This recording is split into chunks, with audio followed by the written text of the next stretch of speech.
मला आमदारकी लढायचीच आहे. माझी 2009ला थोड्या मताने माझं सीट गेले ना, माझ्याशी गद्दारी झाली काय म्हणून माझं सीट गेलेलं आहे. मी निवडून आलो असतो, मला आमदारकी लढवायची आहे. तुम्ही तर पक्षातून त्यांना काढायला सांगितलं, आमचं तर मनच नव्हतं त्यांना पक्षातून काढायचं.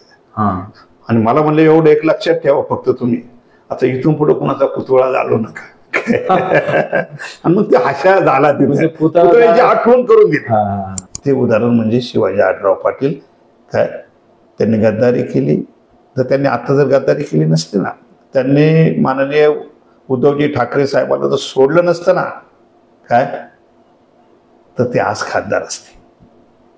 इथं शिवसेनेचा खासदार असता. म्हणून ही जागा शिवसेनेची होती. आता प्रत्येकाची काम करण्याची पद्धत वेगळी काय, प्रत्येकाची वेगळी ना.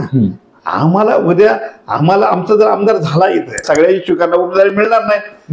समजा वेळ आली, तुम्ही तर जिल्हा प्रमुख आहात, पक्षसृष्टी म्हणले की तुम्ही सोडून कुणाला उमेदवारी दिली पाहिजे, तर त्यावेळेला तुमचं कोण प्रायोरिटी मिळेल तुमच्याकडून? तुम्हाला एक सांगू तर त्यावेळेची परिस्थिती पाहू. काय 2014ला माझी पक्षातून हकालपट्टी केली. मग ते मनसेतर्फे तुम्ही लोकसभा लढवली. तो मनसेत कसे गेला तुम्ही? तर त्यानंतर काय झालं, माझ्या हकालपट्टी झाल्यानंतर लोकसभेला 1 महिन्याचा वेळ होता. मी अनेक वेळा अनेक नेत्यांकडे गेलो. म्हणलं मी कमीत कमी 1986चा कार्यकर्ता आहे. 2014 ते 1986 म्हणजे जवळजवळ हा प्रवास मला वाटते 26-27 वर्षाचा प्रवास होता. मला काढताना कुणाला तरी दया आली पाहिजे ना, कुठल्या तरी नेत्यांच्या माध्यमातून परत साहेबांना विनंती करून मला पक्षात घेतील, म्हणजे असे माझे सफल ठरले. तर ते मला नाही जमलं नाही. मी अनेक नेत्यांकडे गेलो. कसा प्रवेश ते सांगतो. मग मला कोणी वालीच राहिलं नाही. पण त्या काळामध्ये माझी कडाच्या वाडीच्या ग्रामपंचायतमध्ये मी करोडो रुपयाची कामं केली होती, विकास कामाची. मला माझ्या शिवसेना पक्षाच्या नेत्यांच्या माध्यमातूनच त्याचं मला उद्घाटन करायचं होतं. काय, कारण मी शिवसैनिक आहे ना, मला माझ्या पक्षाचा अभिमान आहे, माझ्या नेत्यांचा मान्य उद्धवजी ठाकरे साहेबांचा अभिमान आहे. आणि मला त्यांच्या माध्यमातून ते उद्घाटन करून की एखादा मंत्री एखादा नेता यांच्या माध्यमातून मला ते उद्घाटन करायचं होतं. पण ऐन वेळेस पक्षातून काढलं. मग काय करायचं? मग योगायोगाने त्या काळामध्ये RR आबा हे होते, मंत्री होते, केंद्रीय आपले हे गृहमंत्री होते. आणि त्यांचा दौरा खेड तालुक्यामध्ये निवडणुकीच्या पार्श्वभूमीवर. आमच्या गावचे सरपंच उपसरपंच आमच्या लोकांनी त्यांची तारीख घेतली. मग त्यांच्या हस्ते आमच्या गावात ते करोडो रुपयाचं उद्घाटन झालं. पण त्याच वेळेस माझी पक्षातून हकालपट्टी केली होती.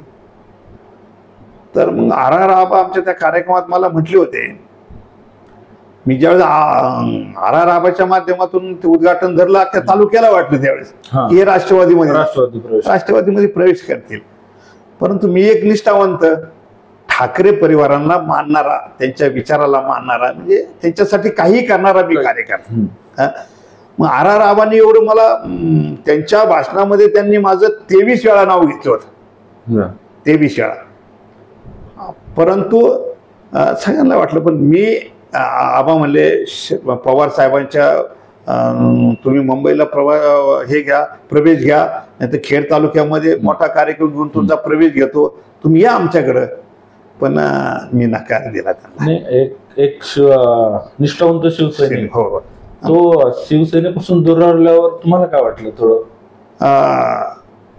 काय झालं, ज्यावेळेस मला पक्षातून काढलं ना, काय की मला वाटलं जसं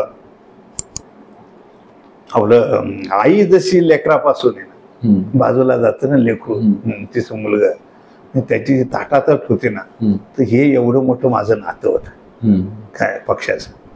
आणि मग त्यावेळेस मी आम्हाला नकार दिला, नाही म्हणून मी नाही येऊ शकत.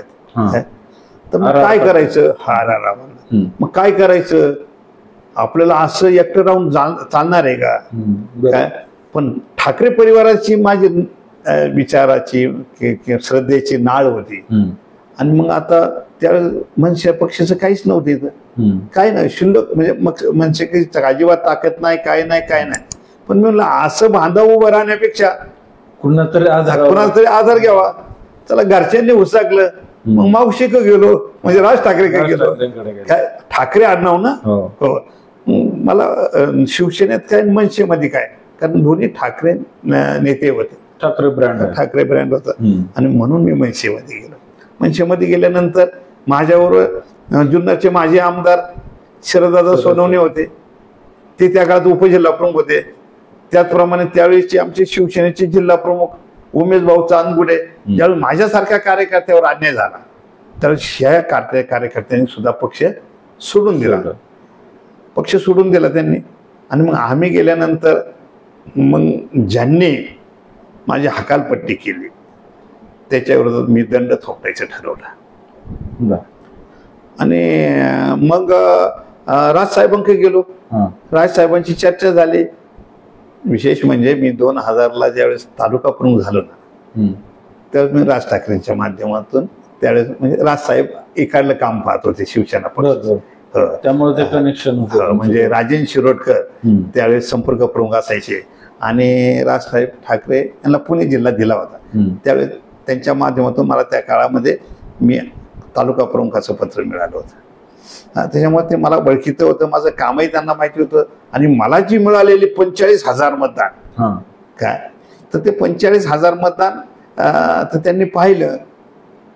मग तुम्हाला सांगतो, मला त्यांनी जे 10 खासदार ज्यावेळेस उमेदवार उभे केले महाराष्ट्रामध्ये, किती 10 फक्त उभे केले त्यांनी महाराष्ट्रामध्ये, त्या 10 मध्ये माझा नंबर होता. काय महाराष्ट्र लोकसभा मतदारसंघामध्ये मनसेकडनं लोकसभेची उमेदवारी मिळाली. ज्यावेळेस मुंबईमध्ये जाहीर केलं ना त्यांनी लोकसभेची उमेदवारी, मग शिरूर लोकसभा मतदारसंघ म्हटल्यानंतर आहे ना, खालून आवाज आला डॉक्टर अमोल कोल्हे. म्हणजे कदाचित आहे ना हे माहिती नसेल की त्यावेळेस डॉक्टर अमोल कोल्हे यांचं नाव तिथं मनसेमध्ये घेतलं जात होतं. म्हणजे ते होते त्यावेळेस मनसेमध्ये, म्हणजे कार्यरत नव्हते पण ते इच्छुक होते मनसेकडून होते ना, कारण मी अनुभवले ते, मी काही खोटं सांगत नाही काय. तर मी ज्यावेळेस ते व्यासपीठावर आम्ही बसवलं, आम्हाला 10 उमेदवारांना बसवलं काय, तर त्यावेळेस शिरूर लोकसभा म्हटल्यानंतर पब्लिक मधून आवाज आला, कार्यकर्त्यांमधून, सभागृहातून, डॉक्टर अमोल कोल्हे. त्यावेळेस माननीय राज ठाकरे म्हणाले नाही, अशोक खांडेवर काय. आणि मग मला तिथली उमेदवारी मिळाली. 2014ला एवढी प्रचंड लाट मोदी साहेबांची होती, काय प्रचंड लाट. दगड काय चिखलही उभा केला असताना तर तो निवडून आला असता. पण अशाही परिस्थितीमध्ये मी लोकसभा लढलो.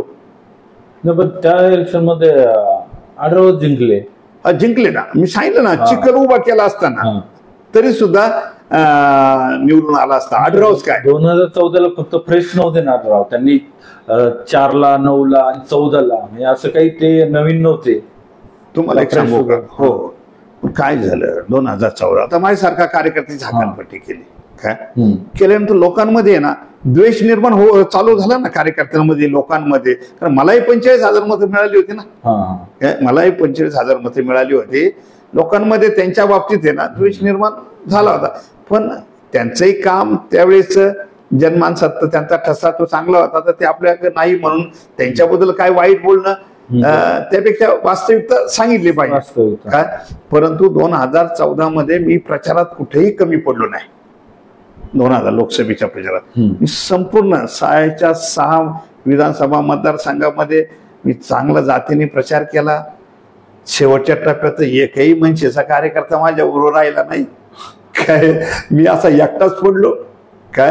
एक तर मी शिवसेनेतून माझी हकालपट्टी झालेली काय, आणि मी शिवसैनिकांना सांगितलं होतं, म्हणजे माझा एक पक्षावर असलेलं प्रेम असं तुम्हाला उदाहरण सांगतो काय.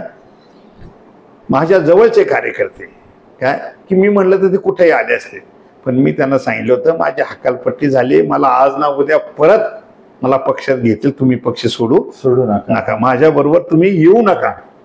तर मला माझ्यापेक्षा माझा पक्ष मोठा होता. माझा पक्षाचे विचार, बाळासाहेबांचे विचार, माननीय उद्धव साहेबांचे, बाळासाहेबांनी सांगितले की परत ह्या महाराष्ट्रावर भगवा झेंडा फडकला पाहिजे. काय माझी उमेदवारी महत्वाची नव्हती किंवा माझ्यावर अन्याय झाला ना तोही माझ्या दृष्टीने महत्वाचा नव्हता. मी एकालाही माझ्याबरोबर येऊन दिलं नाही, एकटा लढलो. मला वाटलं होतं सुरुवातीला मनसेचे सगळे कार्यकर्ते माझा चांगला प्रचार करतील, पण मला फसवलं कार्यकर्त्यांनी, मला एकटं सोडला आड रानामध्ये. असं झालं. फक्त म्हणजे नाना बानगिरे म्हणून हडपसरला ते मनसेचे नगरसेवक होते त्यावेळेस, ते आता शिंदे गटामध्ये. पण नाना बानगिरे ना काय तो बी शिवसेनेचा कार्यकर्ता, पूर्वी शिवसेनेचा फार निष्ठावंत, तोही कार्यकर्ता चांगला आहे का. त्या नाना बानगिरेंनीच फक्त काय त्या ठिकाणी सायनात हे असतील बाबर नगर, तो बी चांगला कार्यकर्ता होता काय. हा, तर ह्या दोघांनी ना हडपसरमधून तेवढे कार्यकर्ते, हडपसरने मला ताकद दिली काय. अशी काही बोटामोनी सगळेच कार्यकर्ते काही नव्हते म्हणजे, पण बरेच कार्यकर्ते आढळरावच्या दावणीला बांधले गेलेले होते. हा झाला लोकसभेचा विषय. त्यानंतर विधानसभा आली, त्यावेळेस मनसेचा रोल काय राहिला? 2014ची लोकसभा झाली. मधलं थोडस सांगतो की पक्षाचं परत निष्ठावंत कार्यकर्ते किती लक्ष असतं. निकाल लागला. निकाल लागल्यानंतर मला एक दिवस अचानक फोन आला माजी आमदार शरदराव धमाल यांचा. त्या दिवशी माजी खासदार किसनराव बानखले यांची दसक्रिया होती. मी त्या कार्यक्रमाला होतो. मला तिथे त्यांचा फोन आला. मला म्हटले माजी मंत्री संपर्क प्रमुख गजानन कीर्तिकर साहेबांना तुमच्याशी बोलायचे, तुम्ही येऊ शकता का. असं ऐकल्यानंतर मी मनसेमध्ये होतो. मला फार आनंद झाला की आपण कुठलाही प्रयत्न न करता पक्षाकडून मला परत एकदा विचारलं जाते ना. मी त्या दुःखाच्या कार्यक्रमात होतो, पण मला आहे ना प्रचंड आनंद झाला. तर मला म्हणलं येतो का, म्हणलं येतो 1 तासामध्ये. मग गजानन कीर्तिकर साहेब पुण्यामध्ये त्यांच्या घरी होते. मग त्या ठिकाणी मी एकटाच गेलो. मला म्हणले कुणाला बरोबर घेऊन येऊ नका. गेलो, मग आमची चर्चा झाली. गजानन कीर्तिकर साहेबांनी सांगितलं की माननीय उद्धवजी ठाकरे साहेबांचा निरोप आहे तुमच्याकरता. काय होता निरोप? की तुम्ही परत पक्षात येता का. ही 2014चा 2014 मला काढल्यानंतर 3ऱ्या महिन्यातला हा लोकसभेच्या निकालानंतर. हो, 3ऱ्या महिन्यात. म्हणजे विधानसभा 1 महिना अगोदर राहिली होती, नंतर राहिली होती. तर हाच कालावधी म्हणजे आता आपण विधानसभेच्या तोंडावर, विधानसभेच्या तोंडावर निरोप आला. म्हणजे असं असं साहेबांचा निरोप आहे. साहेबांचं म्हणणं आहे माझ्या कार्यकर्त्यावर अन्याय झालाय. हो, मी आढळरावांसाठी माझ्या कार्यकर्त्यावर त्यांचा निष्ठावंतावर अन्याय केला, ही साहेबांना एक मनाला त्यांच्या लागलेलं आहे. साहेबांचं म्हणणं आहे तुम्ही या. तर मला एवढा आनंद झाला. म्हणून मी पक्षच सोडला नाही, मला काढलेलं आहे काय. मी पक्ष नाही सोडला, मला काढलेलं आहे आणि मी कधी यायला तयार आहे. मला कीर्तिकर साहेबांनी सांगितलं तुम्ही आमदारकी लढता का. 2014चा विषय. ती म्हणजे ती सत्य परिस्थिती. मला म्हणजे आमदारकी लढताय का. म्हणलं मला आता मनसेकडनं आग्रह करतात, मला आमदारकी लढायचीच आहे. माझी 2009ला थोड्या मताने माझं सीट गेले ना, माझ्याशी गद्दारी झाली काय, म्हणून माझं सीट गेलेलं आहे. मी निवडून आलो असतो, मला आमदारकी लढवायची. ठीक आहे, साहेबांचं तेच म्हणणं आहे की तुम्ही आमदारकी लढवा आपल्या पक्षाकडनं. उद्धव साहेबांचा निरोप घेऊन गजानन कीर्तिकरांनी तुमच्यापर्यंत पोहोचवला. हो, पोहोचवला. आणि मग म्हणलं ठीक आहे. त्यावेळेस ते रामगावडे जिल्हा प्रमुख होते शिवसेनेचे, रामगावडे. मग त्यांचं गजानन कीर्तिकर साहेबांचा एक कॉन्टॅक्ट झाला असेल, कारण ज्यावेळेस माझ्यापर्यंत विषय येतो मला बोलवतात संपर्क प्रमुख, तर पक्षातल्या इतर पदाधिकाऱ्यांना कळतच ना. तर म्हणलं ठीक आहे. मग मला म्हणलं तुम्हाला 2 दिवसात विधानसभेच्या शब्दाचा काय विषय, तुमच्या प्रवेशाचा काय विषय, ते तुम्हाला आम्ही 2 दिवसात सांगतो. कारण काही असलं तरी आता आढळरावला परत विचारावं लागणार आहे म्हणले.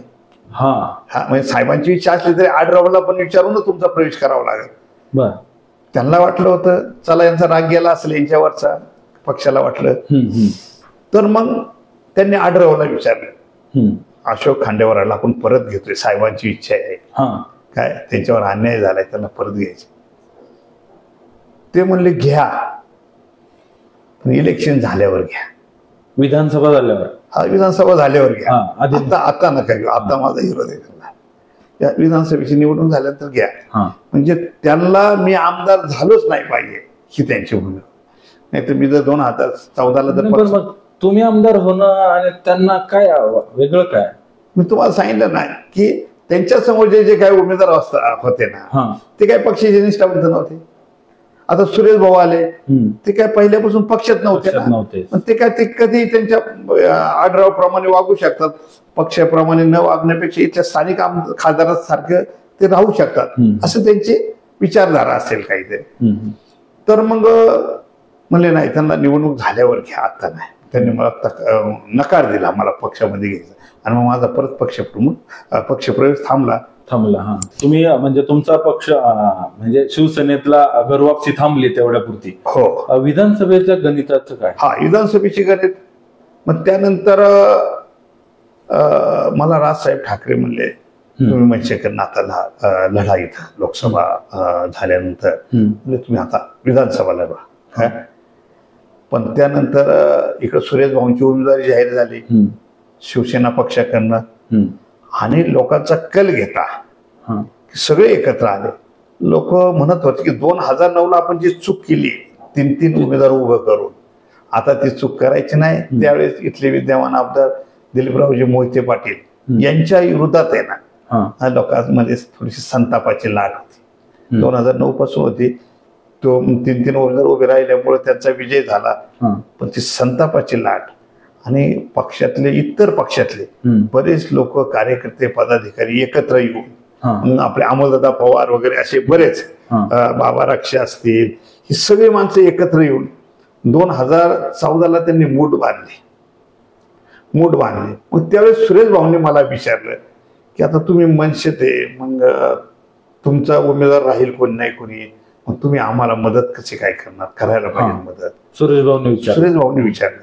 त्यांना म्हणलं माझी एकच तुम्हाला मदत होईल, मी मनसेकडनं उमेदवारी घेणार नाही.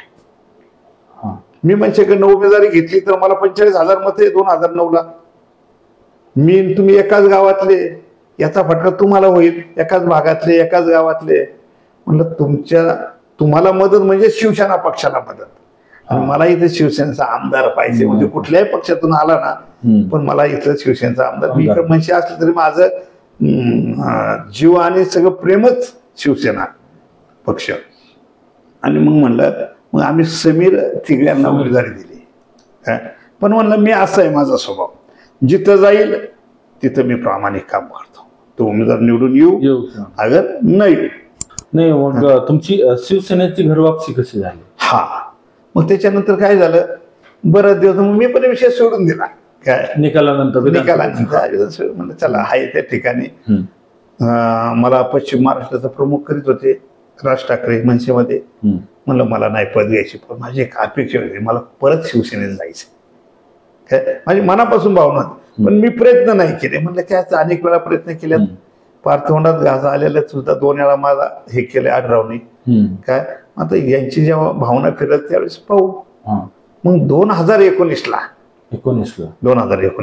परत लोकसभेची निवडणूक जाहीर झाली आणि मग आढळरावला माझी गरज भासली. म्हणजे 2014 ते 19 दरम्यान तुम्ही मनसेतच होता? हो, मनसेमध्ये होतो 2019. हो. तर मी मनसेकडनं कुठलीही मोठ्या पदाची जबाबदारी घेतली नाही, काही नाही घेतलं. म्हणलं काय होतं, आपण मोठ्या जबाबदारी घ्यायची, परत आपण शिवसेनेमध्ये येणारच हे माझं स्वप्नच होतं, शिवसेनेत परत यायचे. परत त्यांनी नको मनसेने किंवा मान्य राज ठाकरे साहेबांनी नको म्हणायला की याला मी खासदारकी दिली, एवढं पश्चिम महाराष्ट्राचं प्रमुख केलं आणि यांनी परत पक्षाची गद्दारी केली काय असं म्हणायला नको ना. मग मी फक्त इलेक्शन पुरतं तिथं थांबलो आणि 5 वर्ष तिथे एका जागेवर थांबलो. काय कारण माझा स्वभाव असा आहे, मी एखाद्याला शब्द दिला, एखादी निष्ठा, एखाद्याच्या तत्वात जर एखाद्याला शब्द दिला तर मी कशासाठी शब्दाचं इकडलं डोंगर तिकडं होईल. काय मग म्हणतात ना पारंबी तुटून नाही तर हे तुटून आपले शिंदे तुटून तरी त्याची पर्वा न करणारा मी कार्यकर्ता आहे. काय आणि म्हणून मग मी थांबलो, जागेवर थांबलो. 2019च्या निवडणुकीमध्ये परत साहेबांचा परत निरोप आला. शरदराव सोनवणे ते आमदार होते. ते आमदार होते मनसेचे. काय मी लोकसभा लढलो, चिन्ह गावागावात गेलं म्हणून शरदराव सोनवणे आमदार झाले, तिथं मनसेचे एकमेव आमदार झाले. आणि मग साहेबांनी शरदराव सोनवण्यांना आग्रह केला की तुम्ही या आता. पण ते म्हणले अशोक खांडेकरला घेत असेल तरच मी येईल, काय मी तसं येणार नाही. म्हणलं त्याला कोणी अडवले, म्हणले आढळरावला विचारलं तर आढळरावांना 2019ला आमची गरज होती, म्हणले घ्या आता काय.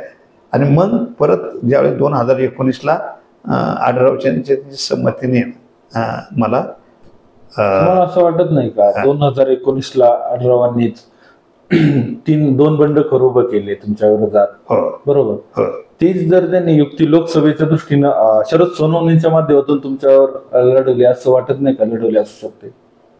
म्हणजे त्यांच्या माध्यमातून त्यांना घ्या. हो, कारण ते शरद सोनवणे खरं तर आढळराव पाटलांचे कार्यकर्ते आजही आहेत. हो, आजही आहे. हो, पण त्यांचं माझ्यावर पण तेवढंच प्रेम होतं काय.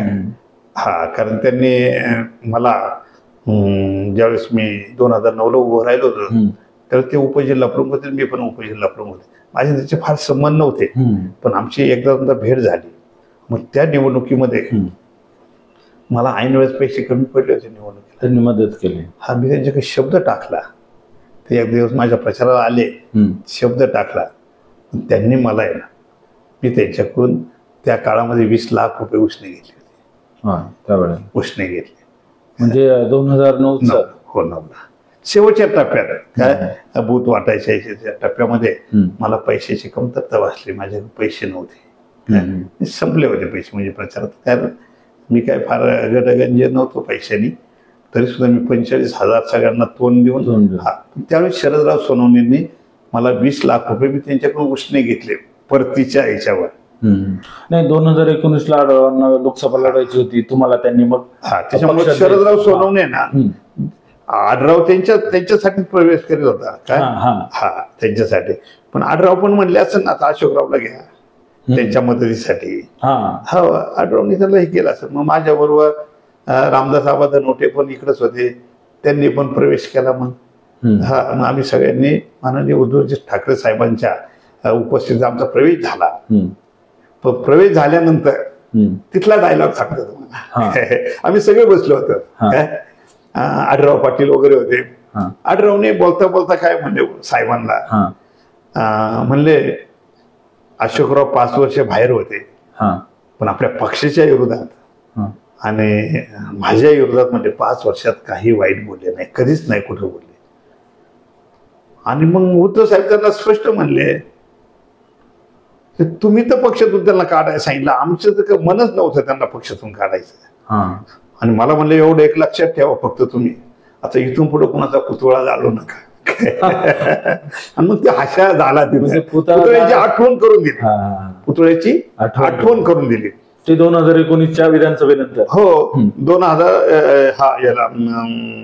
लोकसभेत मला प्रवेश घेतला ना, तर ते प्रवेश घेतल्यानंतर आम्ही सगळे सभागृहात बसलो होतो ना साहेबांबरोबर. आम्ही प्रमुख काही लोक बसलो, तर ती चर्चा निघायचं. आढळरावांना असं बोलल्यामुळं तर ते डायरेक्ट साहेब असे म्हणजे साहेबांना त्या पुतळ्याची आठवण होती. म्हणजे माझी हकालपट्टी कशी झाली तर ती सुरुवातीत नव्हती पुतळा जाण्याची. हो. आणि मग 2019ला मी प्रामाणिकपणे आढळरावचं काम केलं, प्रामाणिकपणे. पण तुम्हाला सांगतो, मी ज्यावेळेस लोकांमध्ये जायचं ना प्रचाराला आढळराव, मला लोक काय म्हणायचे माहिती का, अशोकराव आम्ही आढळराव, तुम्ही प्रचाराला आलं तरी आम्ही आढळरावला मतदान करणार नाही. म्हणलं का, तुम्ही तर माझ्या जवळचे.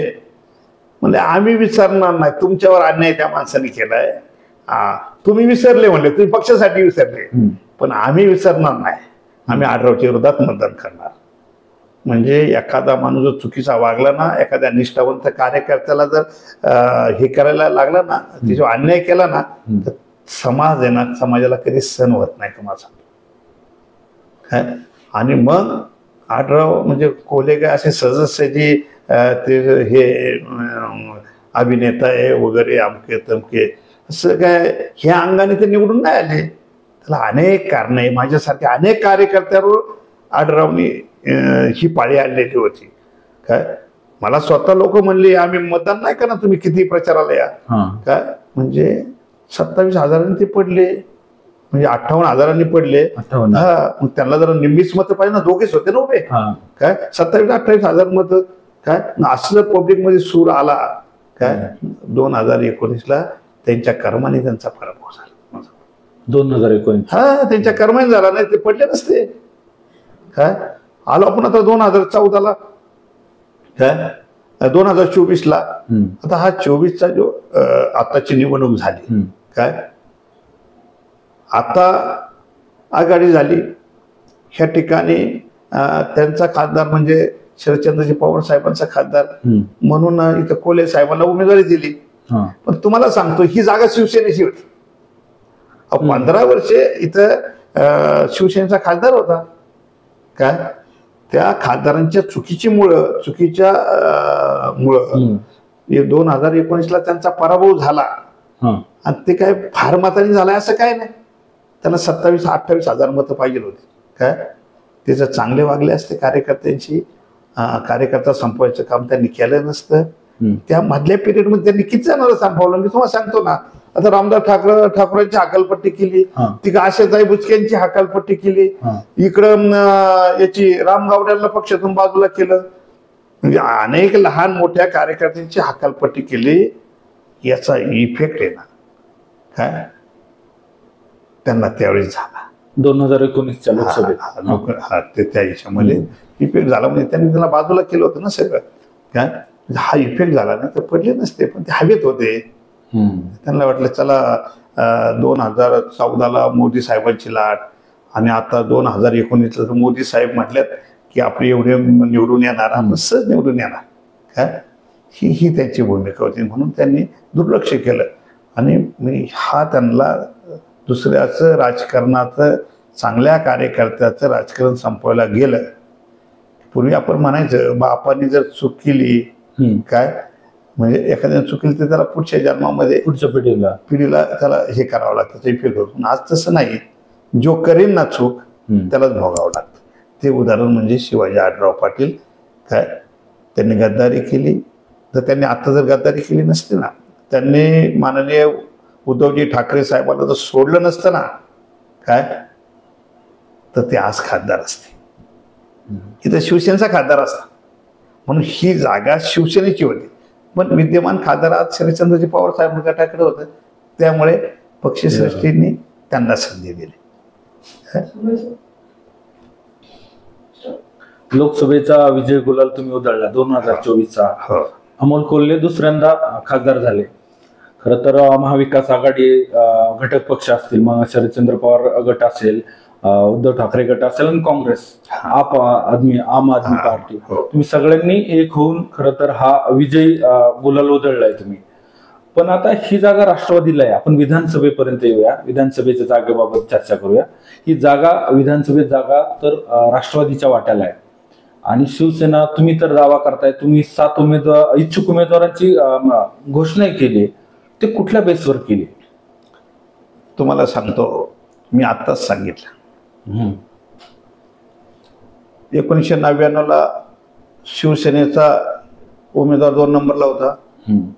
2004ला नारायणराव पवार पुरस्कृत होते, ते 2 नंबरला होते. 2009ला मी विधानसभेची निवडणूक लढलो, मी 2 नंबरला होतो. त्यानंतर 2014ला माननीय सुरेश भाऊ गोरे हे शिवसेनेच्या वतीने आमदार झाले. 2019ला सुरेश भाऊंचा पराभव झाला, तरी ते 2 नंबरला होते. आता 2024ला इथं हाय राष्ट्रवादीचे आमदार आहे दिलीपरावजी मोहिते पाटील, पण ते आता अजित पवार गटाकडे हाय. म्हणजे सूत्र ठरलेलं आहे पार्टीचं पण, की ज्याचे आमदार तो कुठल्याही गटात असू द्या. सूत्र तुम्हाला तोडावं लागतंय का? हा, तर त्याची परिस्थिती अशी आहे की ह्या ठिकाणी अजित पवारांनी वेगळा पक्ष स्थापन केल्यानंतर ह्या तालुक्यामध्ये शरदचंद्रजी पवार साहेबांच्या गटाकडे त्यांना तालुका अध्यक्षाला सुद्धा अनेक दिवस माणूस मिळत नव्हता. काय राष्ट्रवादी फुटल्यानंतर? हा, राष्ट्रवादी फुटल्यानंतर बरेच दिवस चाचपणी करीत होते. तर हिरामण अण्णांना त्यांनी तालुका अध्यक्ष केलं. तरी सुद्धा जे किती वेळा हिरामन अण्णांचं आमचं बोलणं व्हायचं, ते म्हणायचे आम्हाला पदाधिकारी द्या ना तिकडे कोणीतरी. म्हणजे वस्तुस्थिती ते म्हणायचे माणसं नाहीये, आम्हाला कोणतरी द्या, काय कार्यकर्त्याला वगैरे काय असू द्या, तुमच्या संबंधित असू द्या, पण द्या आम्हाला. असे बरेच कार्यकर्त्यांना ते, जसं आमच्यापर्यंत त्यांचा विषय आला तसं अनेक कार्यकर्त्यांबरोबर ते कामाला सुरुवात केली त्यांनी. पण तुम्हाला सांगतो की आम्ही सगळे त्यांचे पाहिले, एकही मोठा कार्यकर्ता त्या पक्षामध्ये दिसला नाही.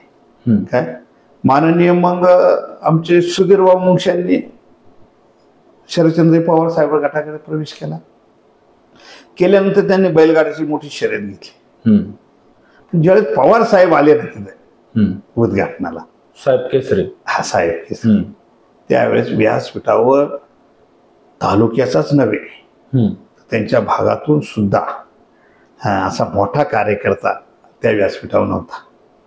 होतो आम्ही होतो, कोण आघाडीचे कार्यकर्ते आम्ही होतो. त्या आता काय सुधीर भाऊंचं आमचे फार आजचे संबंध नाही, किंवा मग आमचे सोमनाथ भाऊ मुंगशे ते आमच्या पक्षाचं काम करतात ना. हो, पण आम्ही त्या ठिकाणी गेलो त्यावेळेस राष्ट्रवादीची ताकद दिसली नाही, सुधीर भाऊची दिसली, काय वैयक्तिक त्यांची दिसली, पण राष्ट्रवादीची ताकदच दिसली नाही.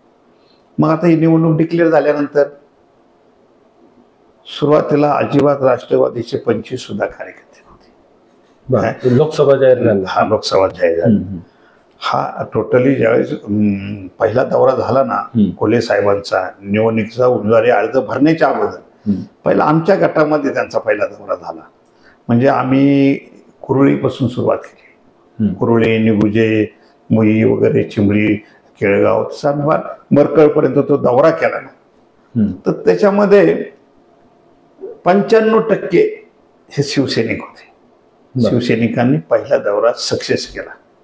काय म्हणजे त्यांची ताकद फार दिसली नाही आणि नव्हती पण काय राष्ट्रवादी पक्षाची. पण जसा उमेदवारी अर्ज भरले, हळूहळू एक एक कार्यकर्ता येऊ लागला. आता मग अतुल भाऊ देशमुखने प्रवेश केला. अतुल भाऊ देशमुखने प्रवेश केल्यानंतर अतुल देशमुखांचा प्रवेश झाला. त्यानंतर खरं तर उद्धव ठाकरे गटात म्हणजे नाही का थोडस चलबिचल झाली. ते कशी काय मग? नाही, ते अतुल भाऊला घाबरून नाही झालेली. काय आम्हाला पण माहिती आहे अतुल भाऊच्या मागे किती लोक आलेली. काय आम्हाला माहित, आता आम्ही एवढ्या वर्ष राजकारणात, आम्हाला काय गावागावातला माणूस माहिती, प्रत्येकाचा कार्यकर्ता माहितीये. आम्ही त्यांना घाबरलो नाही, किंवा आमचे जे कार्यकर्त्यांनी उठाव केला एक दिवस, काम बंद केलं, काम बंद झालं, ते खरं बैठक झाली, बैठक झाली. आणि मग त्यानंतर जो काही निर्णय पक्ष पातळीवर, तुमच्या तालुका पातळीवर, त्यानंतर मग परत ऍक्टिव्ह झाले. आम्ही दुसऱ्या दिवशी कोल्हे साहेबांचा दौरा होता, तो रद्द केला. आम्ही रद्द झाला, केला त्यावेळेस आम्ही झाला नाही केला. त्यावेळेस आम्ही खोटं बोललो ना, लोकांवर परिणाम नाही व्हावा निवडणुकीमध्ये. आम्ही काय सांगितलं, काहीतरी कारणामुळं हा दौरा रद्द झाला, पण तो केला होता. काय केला, पण अतुल भाऊ आले म्हणून नाही केला. आमच्या सगळ्यांना काय वाटलं की अतुल भाऊचं काय उद्देश आहे की मला इथं आमदार व्हायचे, विधानसभेचं टार्गेट, विधानसभा मला झाकून नाही त्यांना निवडणूक लढवायची आहे, काय ही त्यांची भूमिका आहे. आम्ही विचार केला, बाकी मी नाही केला, मी जिल्हा प्रमुख होतो ना, मला काय हा लहानसा विचार करून चालत नाही. मला जे पक्षाचा आदेश आहे ना, मला त्या पद्धतीने काम करावं लागतंय. महाविकास आघाडीचं मला प्रामाणिकपणे माझ्यासारखं जर कार्यकर्ता बाकीचे आमचे होते इच्छुक, असं समजा की आम्ही आता किती जण इच्छुक आहे, ते बाकीच्यांना सगळ्यांना काय म्हणजे खरं सांगायला काय हरकत नाही. पण त्याला ती धास्ती नाही.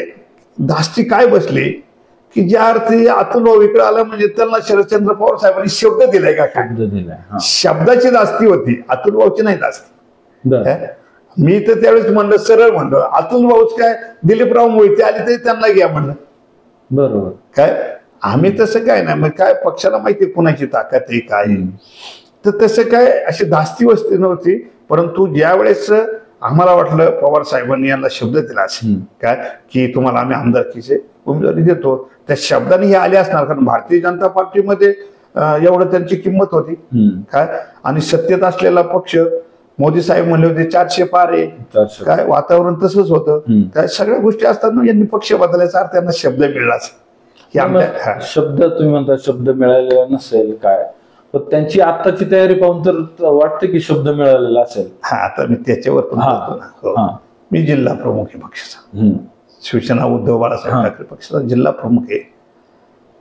आतापर्यंत लोकसभेची निवडणूक झाल्यानंतर 4 बैठका आमच्या पक्षाच्या याच्या सेना भवनला झालेल्या आहे. आमची पहिली बैठक झाली महाराष्ट्रातल्या सगळ्या जिल्हा प्रमुखांची. त्याच्यात नेते उपनेते स्वतः साहेब होते, आदित्य साहेब ठाकरे पण होते, संजय राव साहेब होते, सगळे होते सगळे. आणि सगळे नवीन निवडून आलेले आपले खासदार होते, आमदार, सगळी पहिली मिटिंग झाली. त्या मिटिंगमध्ये आढावा घेतला साहेबांनी. परत तालुक्याचे सगळ्या पदाधिकारी त्या सगळ्यांना मिटिंगला बोलवले. तिथं मग ह्या जागेबद्दल याच्याबद्दल म्हणजे काय म्हणणं आहे ते ऐकून घेतले. त्यानंतर आम्हाला रिपोर्ट करायला सांगितले काय परिस्थिती आहे काय नाही, सगळं पाहिलं. त्यानंतर परत काल परवा आमची जिल्हा प्रमुखाची मिटिंग होती. त्यामध्ये जवळजवळ सगळ्या जागेवर चर्चा करण्यात आली. आम्ही सगळे जिल्हा प्रमुख, महाराष्ट्रातल्या 2 नाही पुणे जिल्ह्यातले जिल्हा प्रमुख बोलवले. पुणे जिल्ह्यात संजय राव साहेब होते, सगळे होते. आम्ही काय आमची जिल्हा प्रमुखांची बैठक झाली. तर त्याच्यात रावसाहेबांनी सरळ सांगितले ज्यांचे आमदार त्या ठिकाणी त्यांना उमेदवारी द्यायची. मग कसं काय ह्या मुद्द्यावर येतो. पण ते म्हणले फक्त मला विचारलं, म्हणले बोला काय. तर मी सुरुवातीला सुरुवात केली काय की माझ्याकडं शिरूर लोकसभा मतदारसंघ, शिरूर लोकसभा मतदारसंघामध्ये खेड तालुका शरदचंद्रजी पवार साहेबांच्या पक्षापेक्षा कसा वरिष्ठ म्हणजे जास्त आहे शिवसेनेकडे, काय कसा मजबूत आहे, शिवसेनेची संघटना बांधणी कशी आहे काय.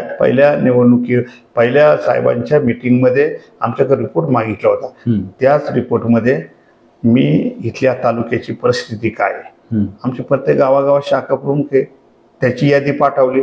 आमचे 385 बूथ प्रमुखाची, पोलिंग एजंटची आम्ही संपूर्ण यादी पाठवली की इथं सज्ज आहे काय. इथं शिवसेनेचे 3 जिल्हा परिषद सदस्य एकही हल्ल्याला नाहीये. सगळे शिवसेना उद्धव बाळासाहेब ठाकरे पक्षाकडे. या ठिकाणी उपसभापती अमोलदादा पवार वगैरे पंचायत समितीचे ग्रुप आहे तो आता आपल्याकडेच आहे काय.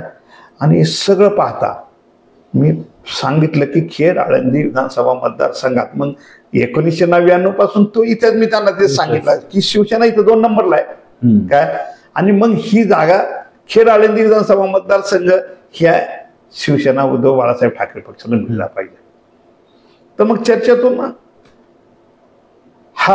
त्यांनी मान्य केलं की फक्त खेड आळंदी हा अपवाद आहे म्हटले. काय म्हणले हे कोण संजय राऊत म्हणले, संजय राऊत साहेब म्हणले खेड आळंदी हा अपवाद आहे काय, पण आपल्याकडे आणण्याचा आम्ही निश्चितपणे प्रयत्न करू. 90% हा मतदारसंघ आपल्याकडे राहील. आता 10%चा विषय किती 10%चा विषय, पण 90% हा उद्धव ठाकरे गटालाच राहील. मग वरिष्ठांनी तुम्हाला पक्षश्रेष्ठींनी सांगितले ही जागा आपली अपवाद आहे. अपवाद आहे.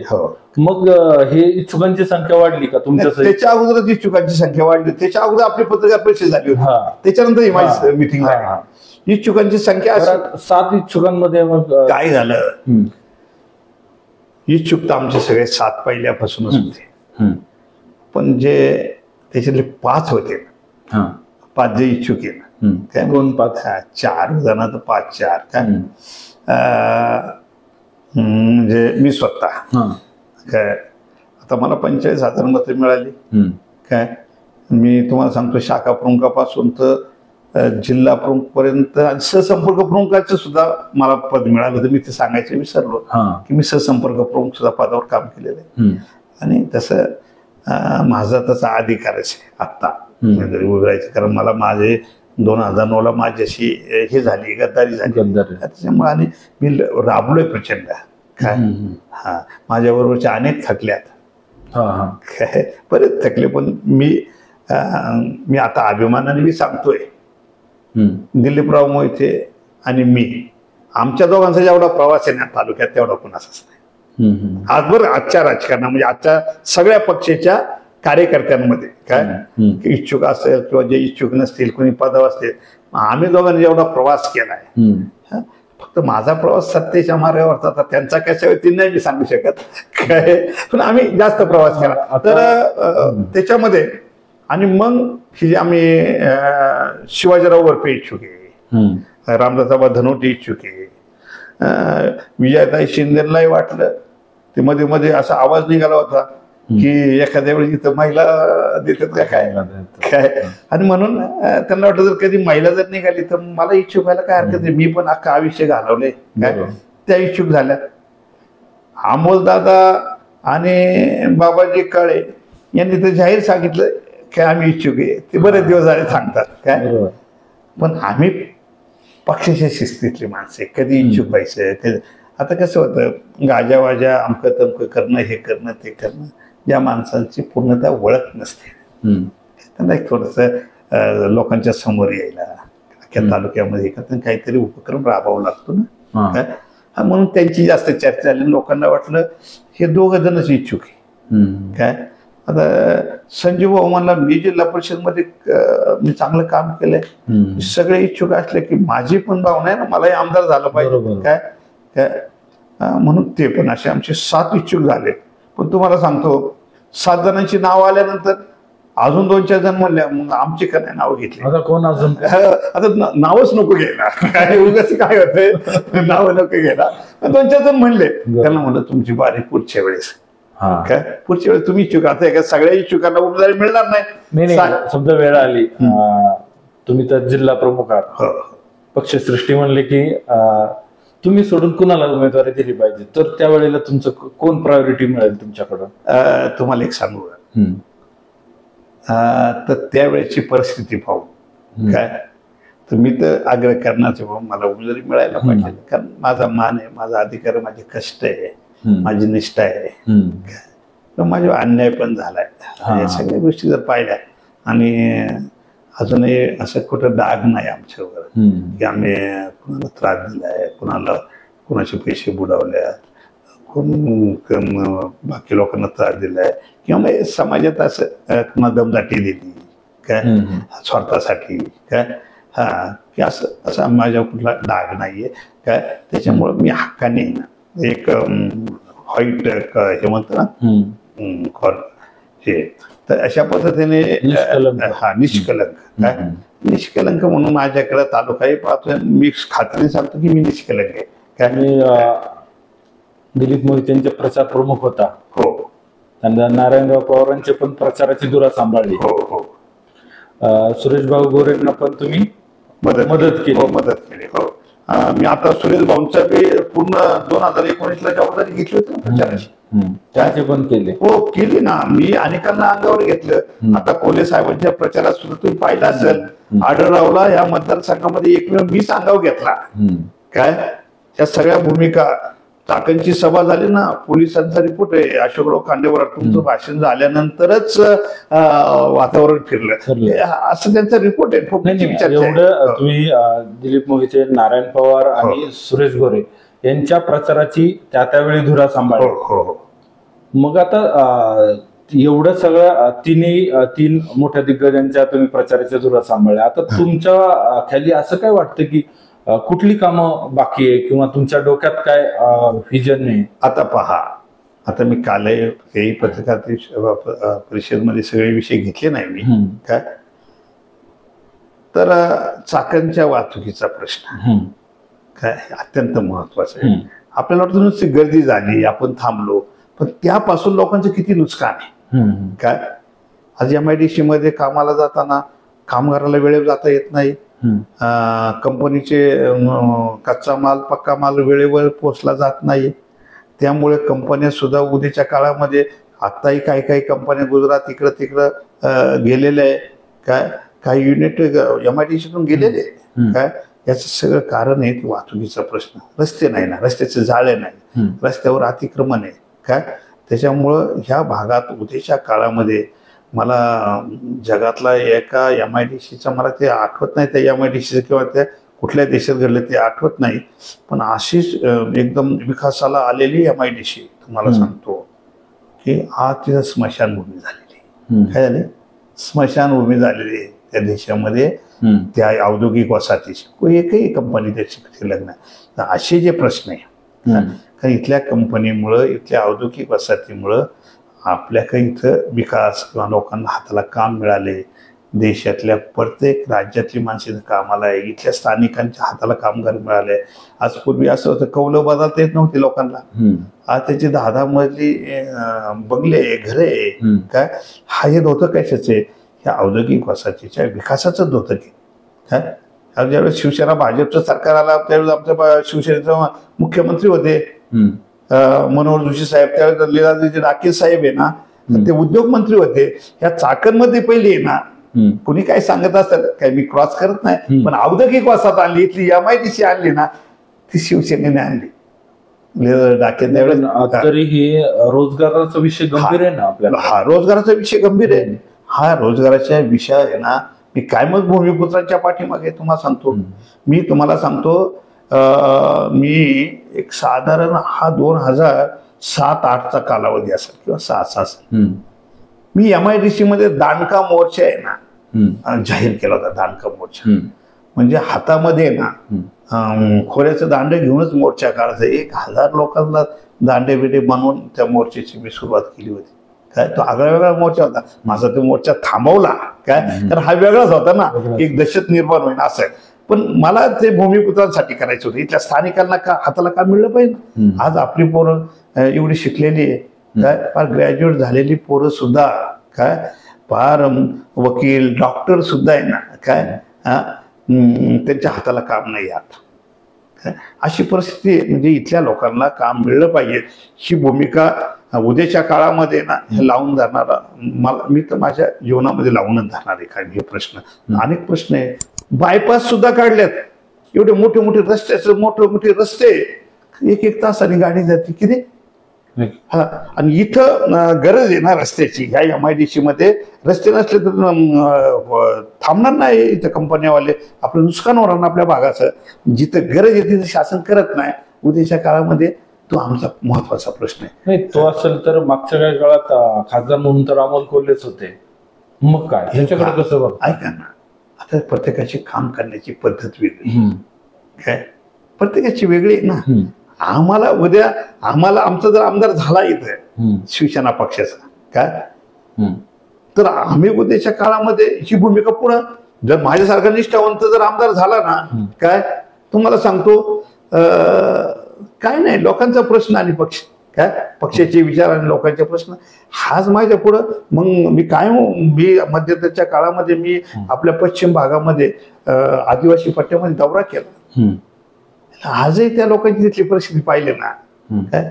काल अमोल कोल्हे साहेबांच्या सत्काराला होतं. मी तुम्हाला एकदम स्पष्टपणे ठिकाणला उल्लेख केला होता काय. मी भाषणात बोला आजपर्यंत जे खासदार झाले खासदाराच्या समोर बोललो का नाही मी की आजपर्यंत जे खासदार झाले ना कधी आदिवासीच्या प्रश्नासाठी जातीने सिरियसपणाने कधी त्यांनी घेतला नाही. मी तर एवढं म्हणेल काय तिथं हिरडा बाल हिरडा तयार होतो काय आणि त्याच्यावर सगळं तिथं जर एखादी शासनाने जर एखादी कंपनी फॅक्टरी उभी केली काय त्या माध्यमातून तिथंच त्याच भागात उभी करायची. त्या माध्यमातून शासनाने तिथल्या स्थानिक आदिवासींना काम मिळेल त्यांच्या हाताला काय. मी तर एवढं म्हणन काय तुम्ही म्हणा हा काय बोलतोय काय तुम्ही वाईनला परवानगी देता का नाही. शासनाने ना आमच्याकडे मोहाची झाडं फार आहे. ती औषधी वनस्पती आणि काही लोक मोहाची वगैरे दारू बिरू काढतात काय फॅक्टरीला परमिशन मिळावी शासनाने द्यावा ना.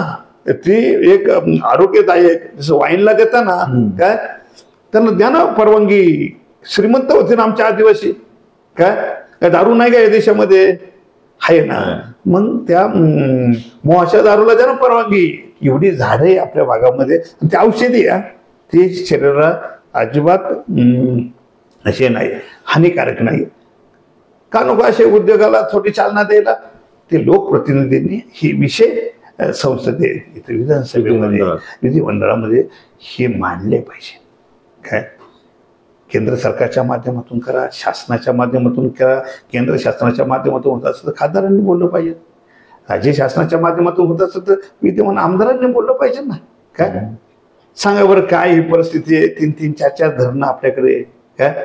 आजही वाबगाव ह्या परिसरात इथून पूर्वेला जर आपण गेलो ना, तुमचाच भाग आहे काय, पूर्वेला गेलो ना, पिण्याचं वांज आहे हो, शेतीचं द्या सोडून काय. अहो शेतीला पाणी मिळलं पाहिजे, एवढं पाणी आपल्याकडं काय. नुसतं आपण भांडणं, इलेक्शन पुढचा मुद्दा करणार, आंबेगावला पाणी जाऊन देणार नाही, इकडे जाऊन पण जे आहे त्याचा वापर आपल्या तालुक्यात करणार आहे का नाही. ते तुम्ही जाऊन देणार नाही पाणी, मग त्या पाण्याचा वापर ही आपली जी वंचित गावं आहे ना त्यांच्यासाठी करणार आहे का नाही. त्याच्यासाठी काहीतरी शासनाचं तुम्ही वेगळ्या पद्धतीने माना ना, की नाही इथून पाण्याला एवढा खर्च होतोय. मग आंबेगावचा जे लिंबा वगैरे ते कॅनॉल गेलेला आहे का, तिकडनं जवळकीच्या वरून कॅनॉल गेलाय, तिकडनं पाणी आपल्याला खाली आणता येत आहे का कमी खर्चामध्ये काय. शासन काय एका तालुक्यापुरतं मर्यादित नसतं काय. त्यांना प्लॅन करताना जसं आपल्या भामास्केटचा प्रकल्प झाला, सुरुवातीला शेतीसाठी सिंचनासाठी तो प्रकल्प होता, नंतर शासनाने ठरवलं नाही बाबा पाण्याचा प्रश्न निर्माण होता पिण्याच्या पाण्याचा काय. पुणे जिल्ह्यामध्ये पाणी न्यायचं ठरवलं, पुण्याला पाणी न्यायचं ठरवलं, पिंपरी चिंचवडला वगैरे पाणी न्यायचं ठरवलं, आपला उजवा कालवा रद्द केला ना काय. शिक्के टाकले, उजवा कालवा रद्द केला काय. शासनाचा निर्णय ते राखीव पाणी ठेवलं याला पिण्यासाठी. शासनाचा निर्णय घेऊ शकत नाही का. त्या कॅनॉल त्या धरणातून इकडे ह्या पूर्व पट्ट्यामध्ये 10-15 गावाला सोपं आहे, खर्च नाही का. हे भांडलं कोणी पाहिजे, आमदारांनी भांडलं पाहिजे नाही काय. म्हणजे ह्या गोष्टी होत नाही. हे आमच्या अनेक वर्ष काय आम्हाला तळमळ आहे की आमच्या लोकांना शेतीला पाणी मिळेल. शेतीला पाणी मिळेल, ती कशाला जमीन विकतील हो सांगा. परत म्हणणार शेतकऱ्यांनी सगळी जमीन विकली. अरे शेतकरी कसा जमीन, त्याचं जर भागतच नाही, तुम्ही त्यांना पाणी देत नाही, तुम्ही पाणी द्या ना, त्यांची जमीन बागायती करा ना. तो एक प्रश्न आमच्या दृष्टीने अत्यंत महत्वाचा आहे. उद्याच्या काळामध्ये कदाचित हे माझे निवडणुकीतले पण मुद्दे होतील काय. राहिला आम्ही 7 जण इच्छुकांचा काय. पक्षाने कोणालाही उमेदवारी देऊ काय, उद्या मला नाही दिली तर मी एक निष्ठावंत कार्यकर्ता आहे, माझी जबाबदारी आहे. खेड आळंदी विधानसभा मतदारसंघामध्ये आग्रहाने ही जागा शिवसेना उद्धव बाळासाहेब ठाकरे पक्षाकडे राहील याच्यासाठी प्रचंड आग्रह करणार. आमच्या माननीय उद्धव साहेबांना किंवा इतर नेत्यांना आम्ही पटवून देणार. तसं मी आव्हानही दिलेलं आहे. ही जागा आपल्याकडे का पाहिजे बरोबर काय. आणि इतर शिवसेनेची ताकद, हे सगळ्या गोष्टी आग्रहाने ही जागा मागणार. पण उद्याच्या काळामध्ये ही जागा ज्यावेळेस काही पक्ष पातळीवर नेत्यांवर आघाडीमध्ये काही निर्णय होईल का, म्हणजे ते तिकडेही गेलं तरी आम्हाला काम करावं लागेल, कुणाचं एकाचं काम करावं लागेल. पण ही जागा तुम्हाला सांगतो म्हणजे मला माझ्या माहितीप्रमाणे किंवा माझ्या अभ्यासाप्रमाणे अजून पक्षाचा निर्णय झाला नाही, पण ही जागा 100% शिवसैनिक राहील ही मला खात्री.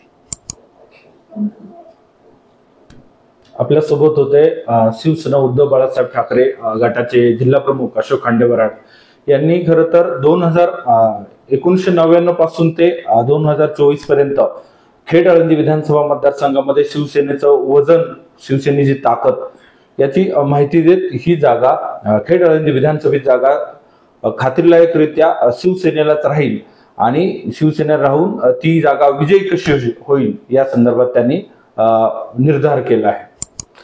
तुम्ही खेड टाइम्स मध्ये आलात, आमच्याशी मनमोकळ्या गप्पा मारला, त्याबद्दल मनापासून धन्यवाद. तुमचं मनापासून आभारी, धन्यवाद.